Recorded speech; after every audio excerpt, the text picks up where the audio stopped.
नमस्कार, आप देख रहे हैं देवभूमि डायलॉग और पंकज निथानी। कहते हैं जीवन लंबा हो ना हो लेकिन जीवन महान होना चाहिए, जैसे कि शहीद भगत सिंह। ठीक पहाड़ में भी ऐसे ही एक महापुरुष पैदा हुए जिन्होंने सिर्फ 29 साल का जीवन जिया, लेकिन इस छोटे से जीवन में अंग्रेजी हुकूमत और टिहरी रियासत के अत्याचारों के खिलाफ क्रांति का ऐसा बिगुल बजाया जिसे सदियों सदियों तक याद रखा जाएगा। हम बात कर रहे हैं श्री दत्त बडोनी यानी श्रीदेव सुमन की। 25 मई 1916 को टिहरी के जौल गांव में जन्मे श्रीदेव सुमन बचपन से ही सामाजिक सरोकारों के प्रति जागरूक थे। पढ़ाई के दौरान वे महात्मा गांधी के सत्याग्रह से प्रेरित हुए और उन्होंने नमक सत्याग्रह में भाग लिया। इस दौरान उनको 14 दिन तक जेल भी जाना पड़ा। 1932 में श्रीदेव सुमन अध्यापक बने और उन्होंने सामाजिक मुद्दों के प्रति जन क्रांति का बिगुल बजाया अपनी लेखनी के जरिए, अपनी कविताओं के जरिए। इस दौरान उन्होंने सुमन सौरभ पत्रिका का भी प्रकाशन किया।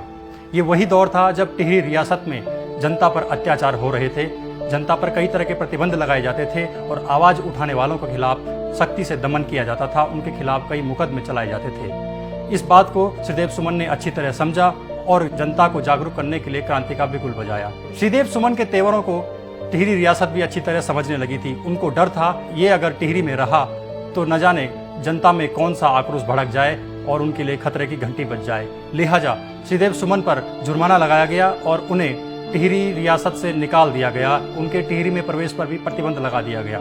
इस दौरान श्रीदेव सुमन अनेक जगहों पर घूमे। उन्होंने कई तरह के सामाजिक संगठनों का गठन किया और जनता के मुद्दों के प्रति जागरूकता अभियान चलाया। इस दौरान 1939 में उन्होंने टिहरी राज्य प्रजामंडल की स्थापना की, जिसने की जन जागरण में बहुत महत्वपूर्ण भूमिका निभाई। अब साल 1942 का दिन आता है जब श्रीदेव सुमन भारत छोड़ो आंदोलन में सक्रिय रूप से भागीदार बने। उन्होंने देहरादून समेत कई स्थानों पर इस आंदोलन का नेतृत्व किया। इस दौरान सुमन वापस टिहरी में प्रवेश करने में सफल रहे और टिहरी में फिर से वही रियासत के खिलाफ क्रांति का बिगुल बजाने में भी कामयाब रहे। लेकिन टिहरी रियासत श्रीदेव सुमन के मंसूबों को भांप गई थी। उनको खतरा महसूस होने लगा था, लिहाजा उन पर नजर भी रखी जाने लगी।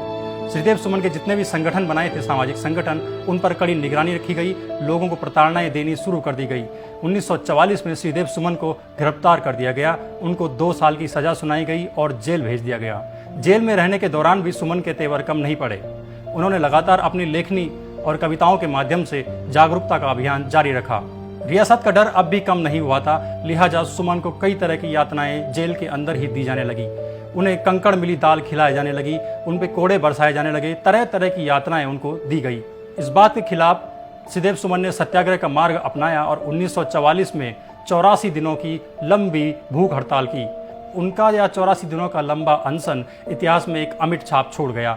25 जुलाई 1944 को श्रीदेव सुमन इस दुनिया से विदा हो गए, लेकिन उनका बलिदान जनता में चेतना की नई चिंगारी को सुलगा के चला गया। उसका असर ये हुआ कि जनता अपने अधिकारों के लिए सड़क पर उतरने लगी।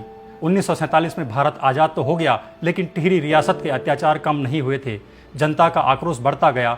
धीरे धीरे 1949 में टिहरी रियासत को भी भारतीय संघ में विलय कर दिया गया। श्रीदेव सुमन की जयंती पर देवभूमि डायलॉग की तरफ से उनको श्रद्धा सुमन अर्पित करते हैं। नमस्कार।